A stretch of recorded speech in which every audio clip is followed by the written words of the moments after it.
আমি নিজেই দেখি 82টা, আর এই শাখা দিয়ে 83টা শাখা হইল। 83টা শাখায় আমার প্রায় 500 কোটি টাকা ঋণের স্থিতি আছে। মানে মাঠে টাকা 500 কোটি টাকার মতো মাঠে সরানো আছে। সেখানে আপনাদের সঞ্চয় জমা আছে 140 কোটি টাকা। তাহলে 140 কোটি টাকা নিয়ে 500 কোটি টাকাটা আমরা ছেড়ে দিতে পারবো। আপনারা খোঁজ নিয়ে দেখেন, আমাদের এই 10-12 কিলো পরপরই শাখা আছে। যেমন আপনার এখানে ফরিদগঞ্জ শাখা আছে, ওই যে রূপসা বাজার শাখা আছে, এখানে শাখা হইলো রায়দা শাখা আছে, রাখালিয়া বাজার আছে, হায়দারগঞ্জ আছে, কালীর বাজার, ওই যে পানিপাড়া আছে, কালীরগঞ্জ, তারপর আমার লক্ষ্মীপুর আছে। এরকম অনেক শাখা আছে আপনাদের জন্য।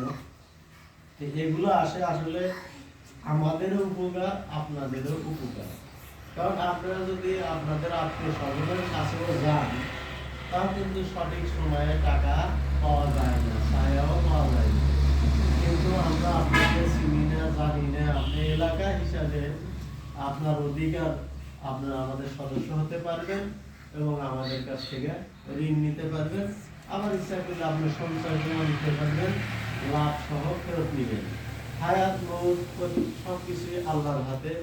আল্লাহ আমার আপনার কেউ কি দুনিয়াতে রাখবে না, কিন্তু এরকম যে শাখাগুলা থেকে যাচ্ছে, এগুলা পর্যায়ক্রমে কিয়ামত পর্যন্তই থেকে যাবে। কারণ আমি আপনি মারা বা মরণশীল, এই শাখা, ঋণ কার্যক্রম, টাকা, এই দুনিয়া এইভাবেই চিরদিন থাকবে।